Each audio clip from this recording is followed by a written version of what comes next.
नमस्कार, मी शुभम राज. तारा न्यूजच्या आणखी एका आगळ्या वेगळ्या मुलाखतीमध्ये आपलं सगळ्यांचं स्वागत. आजचा मुलाखतीचा विषय खूपच वेगळा असणार आहे, कारण हा विषय कोल्हापूरकरांच्या खूपच जिव्हाळ्याचा आहे असं म्हणायला लागेल.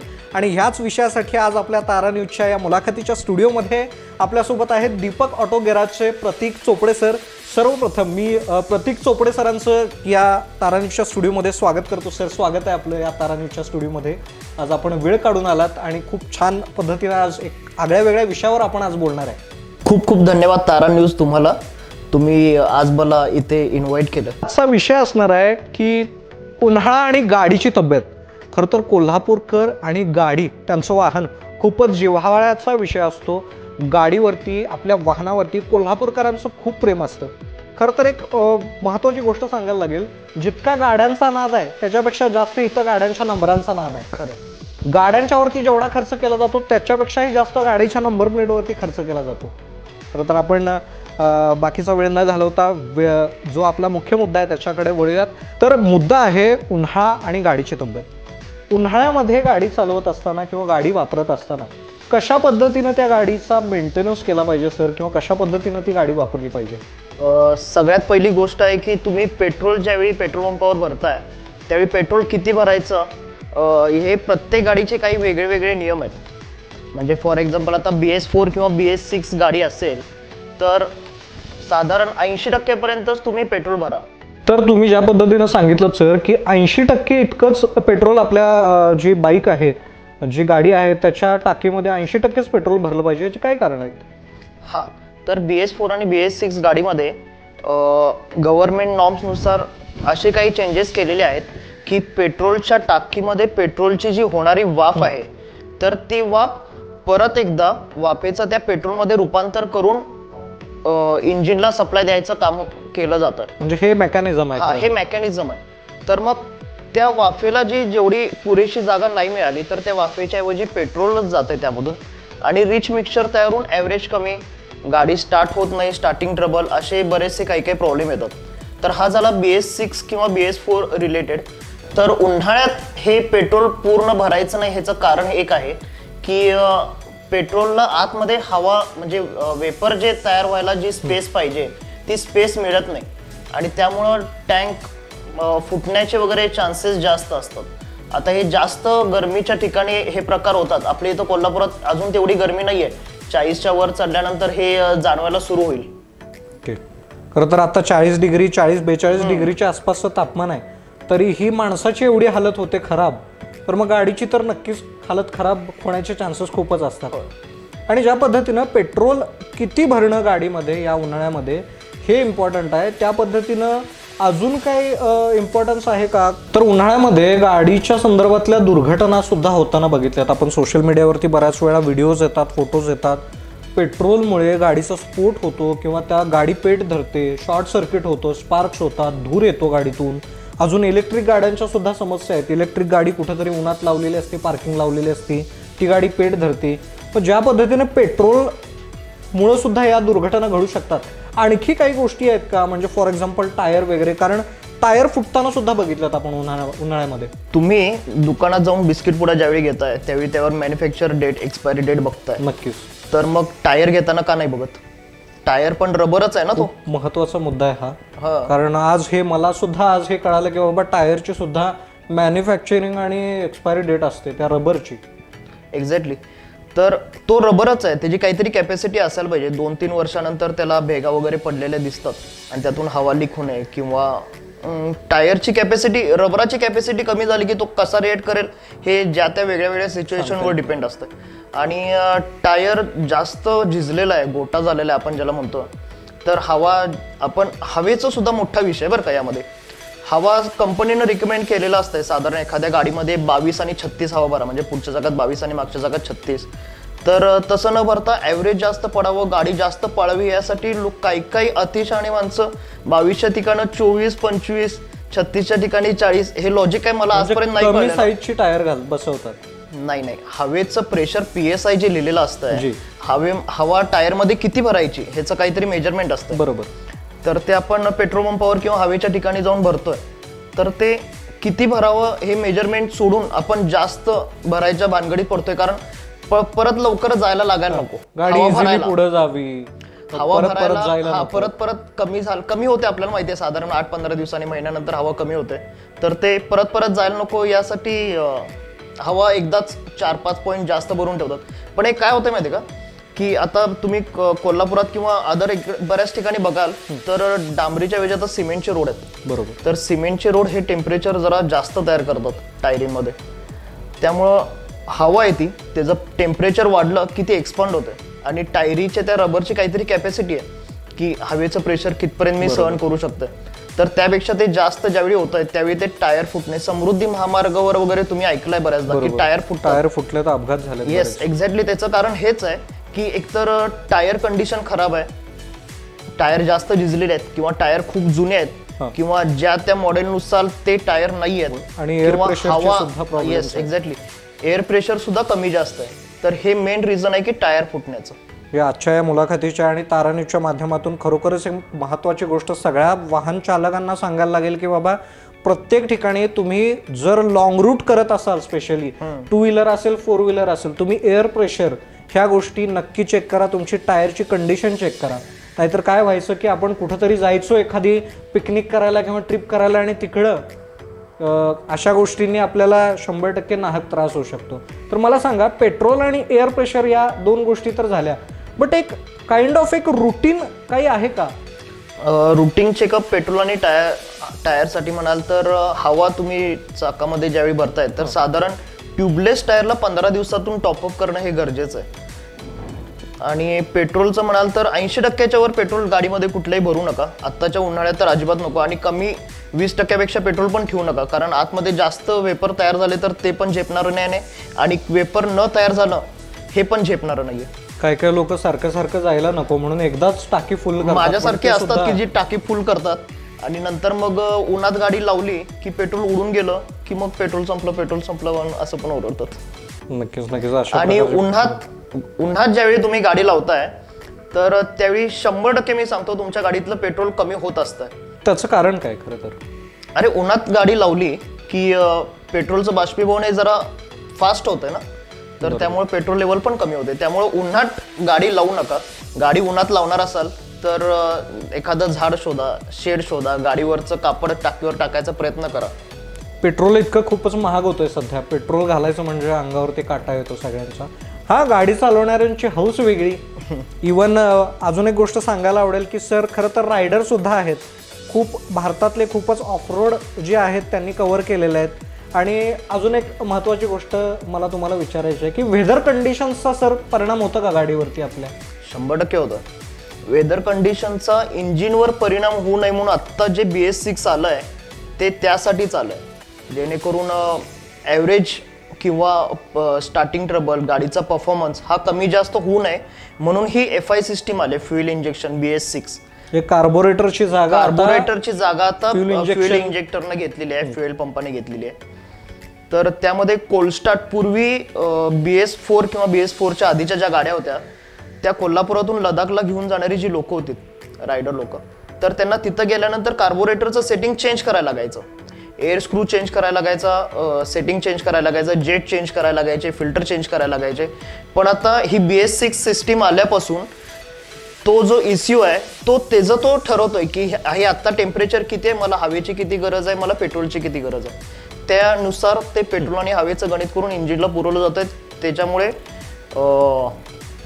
स्टार्टिंग ट्रबल येत नाही, परफॉर्मन्स कमी होत नाही, गाडी बंद पडणे हे प्रकार होत नाहीत. बरीच जण पैसे वाचवण्याच्या नादात रिमोल्ड केलेले टायर वापरतात, तर तसं नका करू, कारण झिजलेला टायर आहे, रबर झिजलेला आहे, परत त्याला रेषा मारून तुम्ही टायर वापरणार म्हणजे त्या टायरची स्ट्रेंथ आणखी कमी होते, ते फुटण्याचे चान्सेस आणखी वाढतात, स्लिप होऊन पडण्याचे चान्सेस आणखी वाढतात.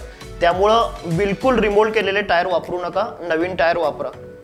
तर गाडी चालवत असताना गाडीची एक जान आपण ज्या सबस्टन्सला म्हणतो ते म्हणजे इंजिन ऑइल. कसं आहे, ज्या पद्धतीनं गाडीमध्ये इम्प्लिमेंटेशन झालेत, इंजिन्स आज खूप चांगल्या कपॅसिटीचे, चांगले मायलेज देणारे इंजिन आलेत, त्या पद्धतीनं आता नक्कीच तुम्हाला दर्शकांना सुद्धा माहीत असेल की ऑइलचे ग्रेड्ससुद्धा वेगवेगळ्या प्रकारचे आहेत. ऑइलचे प्रकारसुद्धा वेगवेगळ्या प्रकारचे आहेत. नॉर्मल ऑइल आहे, सिंथेटिक, सेमी सिंथेटिक ऑइल आणि त्याच्या असणारे ग्रेड्स, ते प्रत्येक गाडीसाठी वेगवेगळ्या प्रकारचं ग्रेड्सचे आपण ऑइल आपल्या वर्कशॉपमध्ये यूज करता. तर त्याबद्दल सर सांगा. प्रत्येक गाडीला वेगवेगळ्या टाईपचं ऑइल लागतं. कंपनी रिकमेंडेड वेगळं असतंय. कुठल्या गाडीला 10-30 लागतंय, कुठल्या गाडीला 15-50 लागतंय, कुठल्या गाडीला 10-40 लागतंय. तर हे टेम्परेचरनुसार किंवा गाडीच्या कॅपॅसिटीनुसार ऑइलची ग्रेड ठरवलेला असतोय. पण आपण काय करतोय की मार्केटमध्ये जातोय आणि ऑइल द्या. ऑइल तो दुकानदार देतोय, किती रुपये हे घ्या. कसलं ऑइल, काय ऑइल, कुठली ग्रेड, गाडीला कुठलं पाहिजे, काही घेणं देणं नाहीये. ऑइल आहे बस झालं आमच्या गाडीला. मग मेकॅनिक कडे येतात, ऑइल बदली करून द्या. मेकॅनिक गाडी बघतोय, ऑइलचा डबा बघतोय, अरे हे ऑइल तर या गाडीसाठी नाही तयार केलेलं. मग तो म्हणतोय की नाही, मी हे ऑइल या गाडीसाठी नाही तयार केलेलं. तर कस्टमर म्हणते नाही असू दे घाला. मला एक रिसेंटली घडलेला किस्सा आठवतोय. एक आमचे कस्टमर आहेत XYZ नावाचे. तर ते आले माझ्याकडं ऑइल घेऊन आणि म्हटले ऑइल बदला. मी ऑइलकडं बघितलं आणि गाडी बघितली तर हे काय मेळ घेत नव्हतं. ऑइल वेगळ्या ग्रेडचं होतं, गाडी वेगळी होती. मी त्यांना सांगितलं की हे ऑइल या गाडीसाठी सुटेबल नाही आहे, इंजिनला त्रास होणार.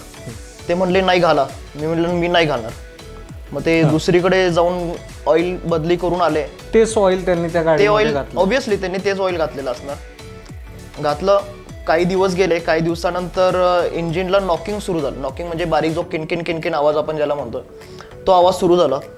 तो आवाज सुरू झाल्यानंतर आले मला म्हणले, अरे प्रतीक बघ हे इंजिनला आवाज जरासा सुरू झालाय. मी त्यांना विचारलं, तुम्ही त्यावेळी जे घेऊन आलेला तेच ऑइल तुम्ही घातलंय का? ते म्हणले होय.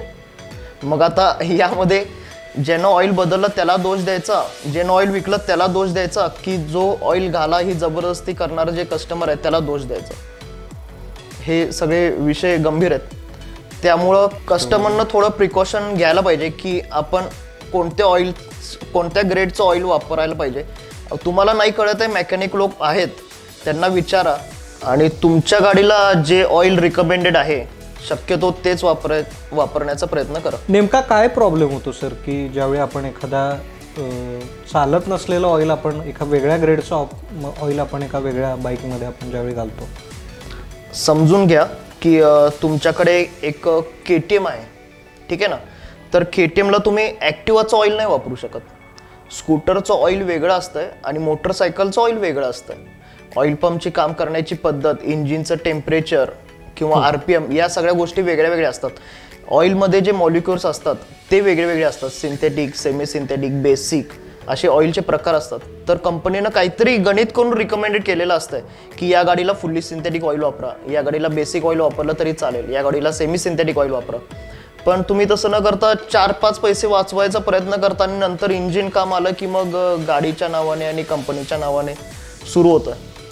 तर तो कंपनीचा दोष नाहीये, ते तुमचे 4 पैसे वाचवण्याच्या दृष्टिकोनाचा दोष आहे. कारण खरं सांगायला लागेल एक गोष्ट, एकदा का आपण इंजिन गाडीचं खोललं की मग संपलं. खोललं मग ते तो वाला फील नाही येत. जो नवीन असतानाचा जो फील असतोय तो रिबिल्ड केलेल्या इंजिनला शक्यतो येत नाही. कोल्हापूरमध्ये बऱ्याच ठिकाणी बरेच जे मेकॅनिक्स आहेत त्यांच्याकडून मी एक इंटरेस्टिंग वाक्य ऐकलंय की आम्ही गाडीची नाडी लगेच ओळखतोय. नेमकं गाडीची नाडी ओळखणं म्हणजे काय विषय आहे? कसं आहे, भरपूर वर्ष काम केलेले जे मेकॅनिक आहेत ते रस्त्यावरून जाणारी गाडी कोणती आणि त्या गाडीला काय काम आहे हे ओळखणारे आपल्या कोल्हापुरात पठ्ठे भरपूर आहेत. तर तसाच प्रकार आहे. पण आजकाल काय झालंय की आता BS6 नावाचा जो प्रकार आला आहे तर त्यामध्ये सगळे सेन्सर वगैरे आलेले आहेत. तर ते सेन्सर असं इतक्या सहजासहजी नाही शोधत आहेत. काही शोधत असतील पण आता त्याच्यासाठी स्कॅनर वगैरे आलेत. पूर्वी ह्युमन बॉडी स्कॅन करण्यासाठी स्कॅनर होते, बरोबर. आता गाडी स्कॅन करण्यासाठी सुद्धा स्कॅनर आलेले आहेत की ते स्कॅनर लावले की ते स्कॅनर सांगतात की गाडीमध्ये काय प्रॉब्लेम आहे, कुठं जायचंय, काय करायचंय हे ते स्कॅनर सांगतात. त्या स्कॅनरच्या माध्यमातून आपण गाडीचं जे काय असेल ते मेंटेनन्स आपण करू शकतो, बरोबर. आणि यामुळे म्हणजे इतक्या ज्या टेक्नॉलॉजीज आल्या त्यामुळे नक्कीच वाहनं आपली सुरक्षित आणि चांगली राहू शकतात. आणि पुढं जाऊन जे आपल्या वाहनांना जो थ्रीट क्रिएट होणार असतो त्यातनं आपल्याला मानसिक त्रास तर होतोच, आणि आर्थिक सुद्धा मोठ्या प्रमाणात फटका बसण्याची त्यामध्ये शक्यता असते. तर सर, ज्यावेळी इंटरव्ह्यूच्या आधी मी ज्यावेळी वर्कशॉपला तुमच्या भेट दिली त्यावेळी मला काही वेगळे अजून त्यामध्ये कामं दिसून आली. ती म्हणजे की मी खरं तर नॉर्मली बघितलं होतं की गाडीला इंजिन ऑइल चेंज होताना बघितलं किंवा फोर्क ऑइल जास्तीत जास्त चेंज होताना बघितलं किंवा हार्डली ब्रेक ऑइल एखादी स्पोर्ट्स बाईक असेल तर सुपर बाईक्स आपल्या गॅरेजमध्ये खूप मोठ्या संख्येनं होत्या ज्या मेंटेनन्ससाठी आल्या होत्या. त्यामध्ये बऱ्याच लिक्विड्स आणि हे इंजेक्ट करताना बघितलं. नेमका काय विषय होता तो? बऱ्याच लिक्विडमध्ये कुलंट हे एक लिक्विड येत आहे. तर कुलंट गाडीला थंड ठेवण्यासाठी वापरतात. पूर्वीच्या गाड्या एअर कूल्ड होत्या. एअर कूल्ड म्हणजे गाडी चालताना वारं जेवढं लागेल त्या हिशोबाने त्या गारवायच्या. आत्ताच्या गाड्यांची ताकद बघाल तर खूपच जास्त आहे. तर ते आतमध्ये जी ताकद तयार होते तर ती टेम्परेचर पण तेवढंच तयार होतं. तर त्या टेम्परेचरला कमी करण्यासाठी कुलंट वापरतात. तर त्या कुलंटमध्ये सुद्धा ग्रेड आहेत. जसे ऑइलचे ग्रेड असतात तसे कुलंटचे सुद्धा ग्रेड असतात. तर तुम्ही कुलंट कधी बदलताय किंवा कोणत्या ग्रेडचं वापरताय, किती कालावधीनंतर कुलंट्स बदलायला पाहिजे? साधारण 8-10,000 किलोमीटर नंतर कुलंट आपण बदलायला किंवा चेक तरी करायला पाहिजे. आणि शक्यतो चांगल्या क्वालिटीचं कुलंट घाला. पूर्वीच्या एम्बेसिडरला वगैरे पाणी वगैरे चालायचं, पण या आत्ताच्या गाड्यांना आपल्यासारख्याच नाजूक झालेत त्यामुळे यांना प्रॉपर जे तेच पाहिजे. पाणी वगैरे नाही चालणार, कुलंटच्या ठिकाणी कुलंटच पाहिजे. तर कोल्हापूरमधून बऱ्याच ठिकाणी मोठमोठ्या राईड्स जातात. कोल्हापूरमध्ये खूप बायकर्सची संख्या खूपच, जवळपास मी काही इव्हेंट्सला बघितलं की 1,000-1,500च्या वरती बायकर्सची संख्या आहे. आणि मोठ्या मोठ्या ग्रुप्सनं, रायडिंग ग्रुप्सनं ते लांबच्या पल्ल्याला रायडिंगला जातात आणि त्यातल्यासुद्धा बऱ्याच गाड्या आपल्या वर्कशॉपमध्ये येतात. मग त्या लॉंग राईड्सच्या ज्या गाड्या असतात त्यांचा मेंटेनन्स ओव्हरऑल कसा असतो किंवा राईडला एखाद्या जायचं तर त्याच्या आधी कशा पद्धतीनं गाडीमध्ये बदल किंवा काही ॲक्सेसरीज असतील काय असतील कशा पद्धतीनं तुम्ही ते काम करता? खूपच चांगला प्रश्न विचारलायस. तर मला या रायडर लोकांना या नाही म्हणता येणार कारण मी पण त्यातच आहे. तर काय प्रॉब्लेम आहे माहिती आहे का, की एखाद्या राईडला जायचं किंवा समजा रायडर मीनाला जायचं आहे, IBWला जायचं आहे, तर हा इव्हेंट गोवामध्ये होतो. साधारण 2-3 दिवसाचा इव्हेंट असतोय. 1 महिन्यापूर्वी तिकीट काढलेलं असतं. तर 1 महिन्यापूर्वी माहिती असतंय की ही माझी गाडी घेऊन मी गोव्याला जाणार आहे राईड करायला. तर मग तुम्ही तुमचे सगळे इक्विपमेंट्स महिनाभर आधी सगळे तयार करून ठेवता. पण तुमच्या गाडीचं काम आहे तुम्हाला आदल्या दिवशी रात्री आठवतंय का की उद्या मला राईडला जायचं आणि गाडीचं माझ्या ऑइल बदलायला पाहिजे आणि गाडीला माझ्या मोबाईल होल्डर लावायला पाहिजे. तर हे असं नका करू. तुम्ही कुठेही राईडला जाणार असाल तर कमीत कमी 8 ते 15 दिवस आधी गाडी मेकॅनिककडे द्या. तो 2 दिवसात तुम्हाला तयार करून देऊ दे. त्यानंतरचे 4-5 दिवस तुम्ही वापरा. त्यानंतर परत एकदा त्यांना दाखवा की काही आहे, काही वाटतंय का, किंवा तुम्हाला काही वाटत असेल तर त्यांना सांगा, ते अपग्रेड करून देतील. नाहीतर तुम्ही लास्ट मोमेंटला आला की मग वेळ नसतोय, सामान मिळत नाही आणि मग एकतर गाडी सोडून जायला लागते कोल्हापुरातच. अनफॉर्च्युनेटली गाडी सोडून कोल्हापूर कॅन्सल. एक्झॅक्टली. मग हे असं होऊ नये यासाठी थोडे दिवस आधी तुम्हाला जायचंय माहिती आहे ना, तर मग तुम्ही गाडी नक्कीच आधीच गाडीकडे सुद्धा तितकंच लक्ष द्यायला पाहिजे. हा, कारण ती व्यवस्थित आहे तर तुम्ही व्यवस्थित परत येणार. अगदी बरोबर आहे. सर मला सांगा, एक्सपर्ट लेक्चरर म्हणून तुम्ही बऱ्याच इन्स्टिट्यूट्समध्ये लेक्चरशिपसाठी जाता, लेक्चर देण्यासाठी जाता. काय काय असतं त्या लेक्चरमध्ये? कोणकोणत्या पद्धतीनं तुम्ही गाईड करता? ऑटोमोबाईल कॉलेजला मी इंजिनिअरिंग किंवा डिप्लोमासाठी एक्सपर्ट लेक्चरर म्हणून जातोय. तर तिथली जी मुलं आहेत 2nd इयर 3rd इयरची, तर त्यांचे काही क्वेश्चन वगैरे असतील तर ते सॉल्व्ह करायचे किंवा प्रॅक्टिकल त्यांना काही हवं असेल तर मी त्यांना करून दाखवतोय किंवा ते गॅरेजवर येतात आपल्या वर्कशॉपवर आणि तिथं मग ते आम्ही प्रॅक्टिकल त्यांच्याकडून करून घेतोय. पण मी काय बघतोय की हे ऑटोमोबाईल वगैरे झालेली मुलं नोकरीच्या मागे लागतात. बरोबर. 4,000, 5,000, 8,000, 10,000 या नोकरीच्या मागे लागतात. तर मला असं वाटतं की तुम्ही हे शिका पण तुम्ही बिझनेस सुरू करा. ठीक आहे ना? तुम्ही एखाद्या गॅरेजमध्ये थोडे दिवस काम करा, शिका आणि तुमचं सुरू करा. तुम्ही नोकरीच्या भानगडीत नका पडू. आणि हे काम करत असताना, शिकत असताना तग धरणं सुद्धा तितकंच महत्त्वाचं आहे. कारण तुम्ही विचार करा, तुम्हाला इंजिनिअरिंग शिकायला तुम्हाला 12-15 वर्ष गेलीत, तर मग तुम्हाला आयुष्यभर जे काम करायचंय ते शिकायला थोडासा वेळ नको का द्यायला? बरोबर. म्हणजे मी आज गेलो कामाला, मी शिकलो 8-15 दिवसात आणि मी 15व्या दिवशी गॅरेज काढलं, असं नाही होत. त्याला खूप करायला लागतं. आता मी जवळपास 16-17 वर्ष झालं काम करतोय, पण मला अजून असं वाटतंय की मी अजून कुठंच नाहीये. तुमच्या वर्कशॉपमध्ये मी तुम्हाला बघितलं की तुम्ही तुमच्या बाबांसोबत काम करत होतात. पण नक्कीच त्यांचा अनुभव तुम्हाला त्या ठिकाणी उपयोगी पडत असेल की जिथं अडतं तिथं नक्कीच तुम्हाला त्यामध्ये ते गाईड करत असतील. एक्झॅक्टली. माझ्या बाबांनी 1986ला वर्कशॉप सुरू केलं. मी अजून त्यांच्या हाताखालीच काम करतोय. तर तो जो अनुभव आहे ना एवढ्या वर्षाचा, 30-40 वर्षाचा, तर त्याला तोड नसते. बाबा मला अजून पण काही बरेचसे प्रॉब्लेम येतात, त्यावेळी मला बाबांना हाक मारायलाच लागतं. नक्कीच खूप महत्त्वाचं आहे, कारण एवढा चांगला सपोर्ट घेऊन तुम्ही लहान वयापासून तुम्ही त्या वर्कशॉपमध्ये शिकायला सुरू केली, मग आता त्यामध्ये काम करताय. बऱ्याच वेगवेगळ्या प्रकारच्या व्हरायटीच्या गाड्या यांच्या सरांच्या वर्कशॉपमध्ये येतात. अगदी स्कूटी आणि स्प्लेंडरपासून ते हायाबुसा आणि ZX सिरीज जी आहे कावासाकीची तितक्यापर्यंत गाड्या या सरांच्या वर्कशॉपमध्ये मेंटेनन्ससाठी येतात. सांगायला खरोखर आनंद होतो आहे की खरं तर सरांचं शिक्षण बॅचलर ऑफ आर्ट्समध्ये झालं आहे आणि त्या शिक्षणानंतर त्या शिक्षण घेत असताना त्यांनी त्यांच्या घरच्यांकडून, बाबांच्याकडून, काकांच्याकडून असेल ते शिकलेत आणि आज खूप चांगल्या पद्धतीनं कोल्हापूरमध्ये कलेक्टर ऑफिसच्या समोर सरांचं डॅग गराज या नावानं गराज आहे आणि तिथं खूप चांगल्या पद्धतीनं ते काम करतायत.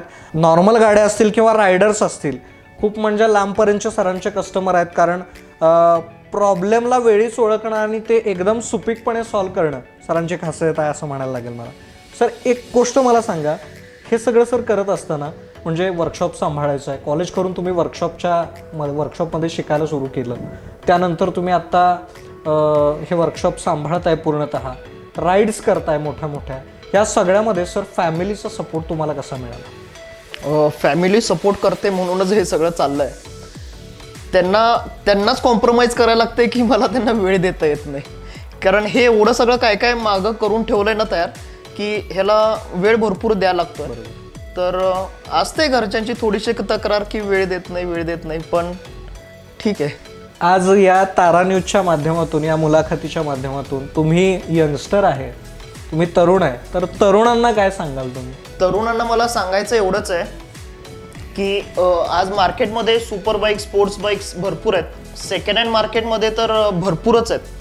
तर ज्या गाडीची, नवीन गाडीची किंमत 10 लाख, 15 लाख, 20 लाख रुपये आहे, ती सेकंड हँड मार्केटला अगदी मुंबई नंबर किंवा खराब झालेली वगैरे गाडी असे मार्केटमध्ये येतात विकायला बरं का. तर ती गाडी तुम्हाला 1.5 लाख, 2 लाख, 2.5 लाख या दरम्यान मिळतात. तर तुम्हाला ती 1.5-2 लाखाला मिळाली आहे, तर त्याचा मेंटेनन्स 1.5-2 लाखाच्या हिशोबाने नाही आहे, त्याचा मेंटेनन्स 15-20 लाखाच्या हिशोबानेच आहे. तर तुम्ही हे पहिलं डोक्यात ठेवा की तुम्ही जी गाडी घेताय तर तिचा मेंटेनन्स आपल्याला झेपणार आहे का. म्हणजे जरी 10 लाखाची गाडी आपण सेकंड हँड जरी 2-3 लाखाला घेतली तरी त्याचा मेंटेनन्स जो आहे तो 10 लाखाच्या हिशोबानेच असतोय. आणि आता बऱ्याचदा 1 लाख रुपयाला वगैरे सेकंड हँड गाडी घेतात आणि 1,20 लाखाची गाडी 1 लाखाला ज्यावेळी सेकंड हँड मिळते त्यावेळी ती गाडी संपलेली असते ऑलमोस्ट. आणि मग काहीतरी काम निघालं की मग बिल त्याचं 50,000 आणि 1 लाख रुपये झालं की मग म्हणतात अरे मी गाडी तर एवढी घेतलेली नाहीये. आणि हे प्रॉब्लेम खरं तर ज्या गाडीला आवाज आहे खूप आणि त्या गाड्या रॅव्हिंग केल्यामुळं, गाडी तयार कशासाठी केली आहे की तुम्हाला इथून तिथं जाण्यासाठी तयार केली, ती रेव करण्यासाठी इंजिन नाही दिलेलं आहे तुम्हाला. बरोबर. त्यामुळं जे ज्याच्यासाठी बनवलेलं आहे ते त्यानं तेच करावं, आणि नाही केलं तर नक्कीच मग तुम्ही प्रॉब्लेम मध्ये येऊ शकता. सर डॅग गराज या नावानं आपलं गॅरेज आहे, वर्कशॉप आहे, that is Deepak auto garage. But मी कोल्हापूरमध्ये बऱ्याच ठिकाणी डॅग पायलट्स ग्रुपचं नाव खूप ऐकलंय. काही ठिकाणी जिथे इव्हेंट्स असतात तिथं आपण मार्शलिंग करता, पायलटिंग करता, त्याबद्दल सांगा सर. कोल्हापूरमध्ये काही इव्हेंट होतात, रोड इव्हेंट, तो सायकलिंगचा असू दे, स्केटिंगचा असू दे, रनिंगचा असू दे किंवा बाईक रॅली असू दे. तर त्याला डॅग पायलट हा जो ग्रुप आहे तर त्यातली आम्ही मुलं आहे, काही मुलं आहेत, मुली आहेत. तर आम्ही मार्शलिंगसाठी आम्ही जातो. मार्शलिंग म्हणजे काय करायचं आहे की तो जो कॉन्वॉय असेल त्या कॉन्वॉयला प्रोटेक्ट करायचं आहे अदर बाहेरच्या गाड्यांपासून. बरोबर. किंवा त्या कॉन्वॉयला वाट दाखवायची आहे की कुठे वळायचं आहे, काय करायचं आहे. तर अशा प्रकारे हा ग्रुप काम करतो. आणि नो नेम अटॅच्ड हे एक इनिशियल आपलं खूपच गाजलं मध्यंतरी. हा, नो नेम अटॅच्ड ही एक कन्सेप्ट आहे, तर हा ग्रुप नाही आहे. ओके. ही कन्सेप्ट आहे. नो नेम अटॅचच्या नावाखाली एक मेसेज सोशल मीडियावर स्प्रेड होतोय आणि या ठिकाणी राईड आहे आणि इथून ती राईड इतके वाजता निघणार आहे. जो इंटरेस्टेड आहे त्यानं रायडिंग गिअर्स म्हणजे हेल्मेट, जॅकेट, जीन्स, बूट किंवा ग्लोव्ज हे सगळे रायडिंग इक्विपमेंट्स घालून तुम्ही राईडला येऊ शकता. तर अशी ती एक कन्सेप्ट आहे आणि महत्त्वाचं म्हणजे वेल कंडिशनमधली गाडी. म्हणजे वेल कंडिशन म्हणजे गाडी स्पोर्ट्स बाईक वगैरे अशी जबरदस्ती नाही आहे. 2 व्हीलर असावी, कोणतीही असावी, मग ती मोपेड असू दे, मोटरसायकल असू दे, स्पोर्ट्स बाईक असू दे किंवा तुम्ही म्हणता तसं सुपर बाईक असू दे, काही घेणं देणं नाही आहे. तर त्याला तुला राईड करायची आहे ना तर तू ये, तुझ्याकडे गाडी कुठली आहे डझंट मॅटर. आमच्याकडे 600 cc वाला पण 100 cc ताकदीच्या हिशोबाने चालवायला लागणार. बरोबर. कारण कॉन्व्हेंट मधून जायचंय तर त्या हिशोबानेच चालवायला लागणार. नक्कीच. म्हणजे ज्यांच्याकडे स्पोर्ट्स बाईक किंवा सुपर बाईक नाही आहे त्यांनी त्यांची गाडी घेऊन या ग्रुपमधनं राईड करू शकतात विथ सेफ्टी गिअर. हेल्मेट घालणं खूप गरजेचं आहे तुम्ही सांगितल्याप्रमाणे आणि राईड्स एन्जॉय करू शकतात. बरोबर. तर हे होते दीपक ऑटो गॅरेजचे प्रतीक चोपडे सर. आज आपण येऊन इतकी छान माहिती दिलीत, उन्हाळ्यामध्ये गाड्यांची कशी काळजी घ्यायची याबद्दल खूप चांगला गायडन्स दिलात. त्याबद्दल तारा न्यूजच्याकडनं मी तुमचे आभार मानतो. खूप खूप धन्यवाद आज आपल्या स्टुडिओमध्ये आल्याबद्दल. धन्यवाद तारा न्यूज. मला आज इथे उन्हाळ्याच्या विषयावर बोलण्यासाठी बोलवलं, बाईकची काळजी कशी घ्यायची, तर त्यासाठी खूप खूप तुमचे धन्यवाद. Thank you so much. तर पुन्हा एकदा अशाच एका आगळ्या वेगळ्या विषयासोबत आपण भेटणार आहोत. तोपर्यंत पाहत राहा तारा न्यूज. धन्यवाद.